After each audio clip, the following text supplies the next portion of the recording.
Chegou o momento da gente tirar as dúvidas sobre saúde, participação da Unimed, Neto. Vamos lá então, Saúde Agora, oferecimento Unimed, aqui da cidade de Piracicaba.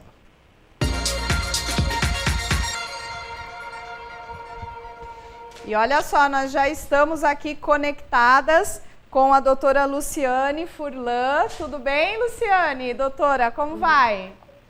Tudo bem com vocês? É sempre um prazer estar com vocês. Seja bem-vinda mais uma vez. É sempre muito inspiradora, né? A sua participação aqui. Doutora, bem-vinda. Eu que agradeço. Muito obrigada. Boa noite, doutora. Obrigado pela presença, né? Hoje, claro, com questão de segurança, nós conversamos com a doutora aí via internet, né? Doutora, ela faz parte, né? A especialidade em clínica médica e atua na coordenação administrativa da Unimed, Medicina Preventiva. Hoje, nós vamos falar aqui o nosso tema, né? Vamos falar da prevenção de quedas em idosos em ambiente domiciliar. Vamos falar um pouquinho sobre isso, né? E, claro, a primeira coisa que vem como a gente pode prevenir, né, a queda dos idosos, né? E, ao mesmo tempo, a gente percebe uma coisa muito delicada, que eu tenho certeza que a Luciane vai falar. O idoso, ele não pode deixar de fazer as suas tarefas, de fazer o seu dia a dia. Sim. Isso faz parte até da questão de saúde emocional desse idoso. Porém, como é que a gente pode prevenir, né? Pois não. Com certeza. Bom, inicialmente, a problemática da queda do idoso é um problema de saúde pública. Hoje nós sabemos que na população acima de 60 anos, 30% dos idosos caem pelo menos uma vez ao ano. E acima de 80, 50% apresentam uma queda pelo menos uma vez por ano. E por que a queda é tão maléfica, né, para o idoso? Primeiro, que ele perde a independência, né?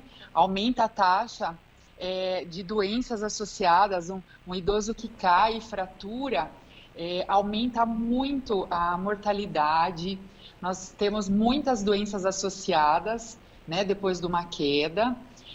Então, é muito importante que nós evitemos a queda desse idoso para que ele consiga manter a independência dele, né? E isso, além de ser bom para o aspecto físico, tem um impacto emocional muito importante. A gente percebe que o idoso, quando ele tem uma queda, ele tem um alto nível de depressão, ele fica muito inseguro, ele fica com medo de caminhar, né? Então, nós precisamos evitar as quedas. E as quedas, elas têm, assim, diversos fatores que podem influenciar. Perfeito. Doutora, e quais são aí as principais causas, né, que podem levar a uma queda? Sim, então assim, tem vários fatores que influenciam na queda. Primeiro, a idade. Então, nós sabemos que quanto maior a idade, maior é o risco de queda. Em segundo, tem algumas doenças que aumentam o risco de queda, como quem já sofreu um AVC, quem tem Parkinson, Alzheimer. Nós sabemos também, e é uma coisa que é muito fácil da gente identificar quem tem risco de queda. Se você vê aquele idoso que tem aquele passo lento, aquele passo, aquela diminuição de força, tanto no aperto de mão, quanto nas pernas, tem aquela queixa que tem fraqueza nas pernas, tem aquele passo bem lentificado, tudo isso ajuda, né? São fatores de risco. E outras causas que são muito importantes é a questão da polifarmácia. Tem muitos idosos que usam vários tipos de medicamento, tem muitos idosos que às vezes até se automedicam, usam muitos sedativos, né? Aqueles medicamentos que causam muito sono. Então, tudo isso são fatores de risco para a queda. Uhum. Luciane, algo que eu reparei, né? Tanto ali na clínica, né, que vocês têm de medicina preventiva, ao visitar, eu percebi assim, que os acessos, eles são muito amplos e você não tem nenhum tipo de material que possa obstruir o caminho. Você praticamente não desvia, né? Então, são corredores sempre limpos, se tratando do chão, assim, não tem nada, nem tapete, enfim. E corrimão, portas também, quer dizer, o acesso para o idoso. E da mesma forma, o acesso para o idoso é garantido. E da mesma forma, eu reparo, por exemplo, no lar dos velhinhos da cidade de Piracicaba, o Lar Betel, eles estão sempre com corrimão, portas largas, né? E falando um pouquinho sobre isso, eu queria que você falasse sobre a questão das atitudes preventivas para manter o dia a dia do idoso, né? Quer dizer, Sim. A gente já repara no espaço físico que é ideal, né? Tendo em vistas aí, comparando, né, o espaço da medicina preventiva, né? Que vocês já fizeram isso. Mas como é que a gente pode passar isso para o público também, no dia a dia, na casa? Sim, sim. Então, assim, para a gente evitar quedas, nós vamos dividir em duas partes. Primeiro, a saúde física do idoso. Então, a gente tem algumas características que são importantes. Ele precisa passar no médico, ver se as medicações, nenhuma está impactando na marcha dele, ter uma alimentação rica em cálcio, tomar sol para produzir vitamina D, que é super importante, além de melhorar a imunidade, fortalece os ossos também. Ele precisa estar com a visão boa, passar no oftalmologista pelo menos uma vez por ano. E o mais importante é ele estar com a atividade física em dia. Então, o idoso que faz atividade física, ele tem o melhor equilíbrio, a melhor marcha, ele vai ter uma musculatura melhor, que ajuda a prevenir quedas. E uma outra parte, que foi aqui você comentou, que é super importante, é a questão da acessibilidade. É tornar o ambiente adaptado ao idoso. E isso é muito importante quando a gente realiza isso em todos os ambientes, mas principalmente no domicílio. Nós sabemos que as maiores taxas de queda do idoso ocorrem em ambiente, na própria casa do idoso, no ambiente doméstico. Então, tem várias dicas importantes que a gente pode já falar um pouquinho sobre elas. Então, primeiramente, sempre aonde o idoso vai passar, tem que ser um ambiente de fácil acesso, não pode ter móveis, quinas, porque senão ele pode bater, pode se machucar e cair. Outra coisa super importante, presença de tapetes. A presença de tapetes em ambiente domiciliar é uma grande causa de queda. Então, retirar tapetes é super importante em locais, por exemplo, como banheiros, como escadas, sempre ter corrimão. Se o idoso é muito frágil, é até importante pôr perto da cama, tá? Para ele poder se apoiar. Um outro fator que é super importante é a questão do calçado que ele usa. O calçado, ele tem que ser um calçado bem adaptado. Ele tem que se fixar ao pé. A gente vê que existe uma cultura muito, muito grande no Brasil de usar chinelos, aqueles chinelinhos de dedo, que com o tempo vão ficando molinhos. Então, esses sapatos que a gente está passando aí nesse momento, são sapatos que são muito adaptados ao idoso. Ele pode utilizar o tênis. O tênis é um outro sapato que é muito assim, seguro. É importante que o solado do sapato seja antiderrapante. Então, esses pequenos cuidados em ambiente domiciliar ajudam que o idoso evite uma queda. E nós sabemos que de cada 20, existe uma média, cada 20 quedas que um idoso leva, uma vai resultar em fratura ou internação. Então, é muito grande, né? Doutora, nesse sentido, ainda falando a respeito dos cuidados, existe um cômodo ou um lugar da casa que a gente precisa redobrar a atenção com relação aí à queda dos idosos? Isso. Na realidade, todos os cômodos, nós temos que ter todo esse cuidado, mas o mais, que é mais comum queda é no banheiro. O banheiro é o cômodo em que ocorrem os maiores índices de queda. Por isso que a gente orienta sempre o idoso, quando ele estiver em casa, por exemplo, for à noite, ele manter luzes acesas até o banheiro, porque muitas vezes o idoso, ele levanta à noite, tanto o homem quanto a mulher, pela necessidade de urinar, né? Então, manter esse corredor sempre aceso, ter a privada adaptada. É muito importante o idoso, quando ele senta, ele utiliza muito da musculatura das pernas, que muitas vezes estão mais enfraquecidas. Então, a gente precisa colocar um assento, igual mostrou nessa foto, é muito importante essa foto, esse assento adaptado, porque torna a privada no nível mais elevado, ele não precisa usar tanta musculatura, essa presença da barra para ele segurar. E se o idoso está muito fragilizado, é importante, às vezes, ter até uma cadeira dentro do banheiro, dentro do chuveiro, para ele poder sentar, para ele poder se lavar. Porque é muito comum quedas, escorregões nessa região, e dentro do banheiro colocar um tapete antiderrapante, na onde ele vai tomar banho, para não ter risco, diminuir o risco de escorregamento ali. E, se possível, a porta sempre destrancada, né, doutora? Sim, a gente orienta aos familiares que não deixe o idoso trancar a porta. A gente sabe, né, que eles gostam de ter a intimidade deles preservada, mas se ocorre algum evento, se fica a porta trancada, aumenta o tempo do socorro a esse idoso. Então é importante não trancar as portas, principalmente na hora de tomar banho. Doutora Luciane, a gente tem um depoimento aqui carinhoso para você. O Periquito, que é marido da dona Iraci, ele mandou uma foto dela aqui, depois eu encaminho para você. A doutora Luciane é muito prestativa e excelente profissional. Ela acertou a medicação da minha esposa e hoje ela não usa mais a bengala. E mandou a foto aqui dela antes com bengala e depois sem a bengala, toda feliz. Mas já ganhei meu dia hoje. É isso que motiva a gente, né? Então, olha só, vamos aproveitar o exemplo dela.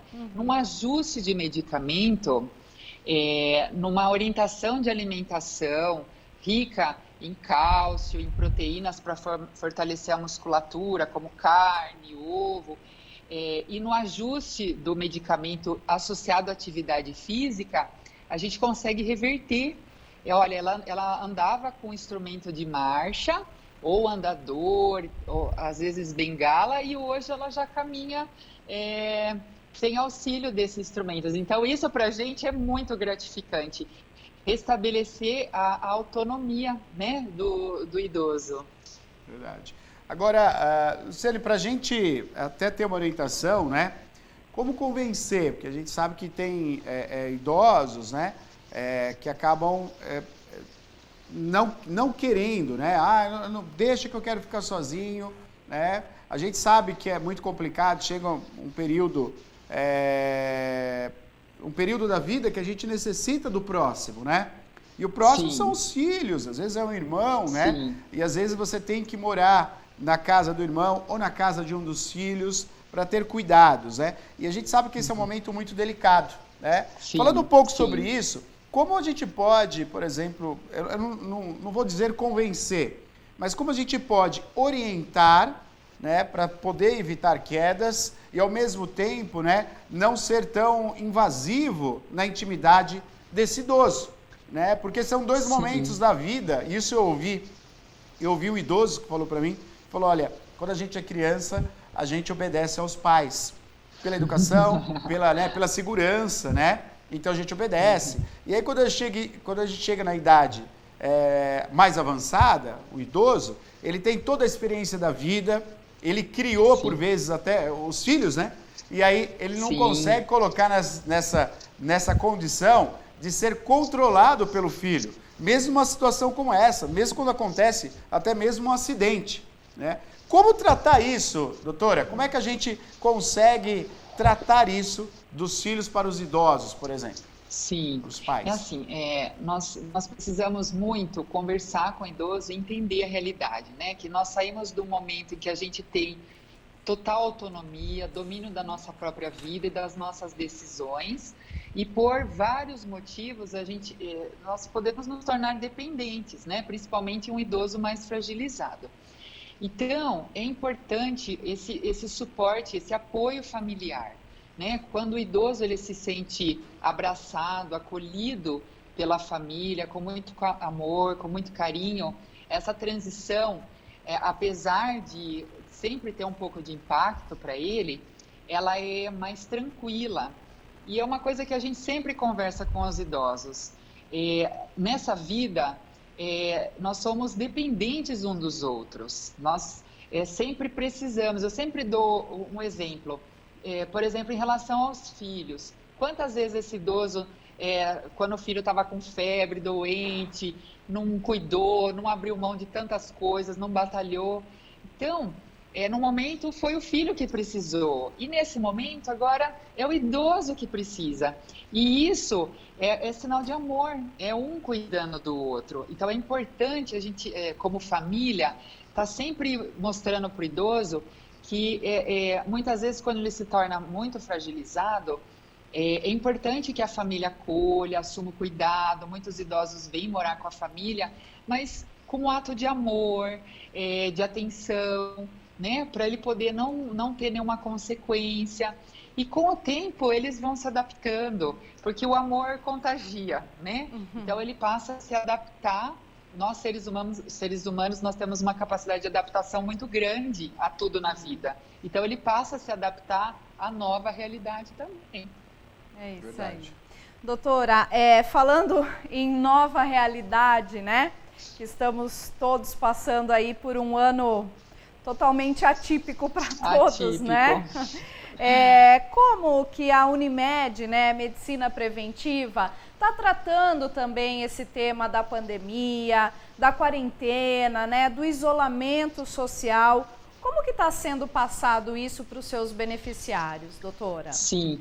Então, nós estamos com um cuidado redobrado, né, em relação aos idosos, porque a gente sabe que, como a pandemia, a gente sabe que tem um impacto muito importante, principalmente em relação ao acometimento, né, de idosos, que o coronavírus ele tem, na maioria das vezes, um grau de acometimento, de gravidade maior do idoso, e que esse idoso ele está mais em ambiente domiciliar. A Unimed está muito em parceria com esse idoso. Então, todos os idosos que frequentam a medicina preventiva, nós estamos trabalhando com telemonitoramento, enfermeira, psicóloga, terapeuta ocupacional, nós temos educadora física, nós temos aulas online para atividade física, e para se alguém tiver interesse também, a gente pode depois só ligar procurar a medicina preventiva, que a gente vai estar passando o link. Nós temos um suporte psicológico muito importante, que a gente sabe que esse idoso ele está mais fragilizado emocionalmente. Está longe da família por vezes, né, doutora? Por vezes ele não está vendo os netos, né? Justamente por... Sim, sim. E assim, a questão da tecnologia, a gente está vendo que eles estão assim, adquirindo essa nova aquisição, né, de conhecimento. A medicina preventiva ajuda muitos idosos a entrar em links, sabe, auxiliando mesmo para que ele possa ter esse acesso. Então, então a gente tem uma equipe multiprofissional, né, traçando todo esse apoio nesse momento de pandemia. E nós também formulamos, como eles estão muito em casa, uma cartilha de prevenção de quedas, que está disponível nas redes sociais da Unimed, através do Facebook e do Instagram. E ele será publicado também no site da Unimed a partir de segunda-feira, com todas as dicas sobre esse cuidado com o ambiente domiciliar para toda a comunidade. É só acessar. Lá tem informações muito ricas em relação a essa prevenção de quedas, com cada cômodo, com as suas particularidades, altura, com tudo, isso vai auxiliar muito. Então, nós da Unimed, nós queremos tentar que essa pandemia seja passada de uma forma mais leve possível. E eles se sentem muito acolhidos por nós, né? Em todo esse acompanhamento que nós estamos fazendo com eles. Muito importante, realmente. Essa cartilha vai ser ótima, né, doutora? Sim, sim. E você previne muitas quedas, né?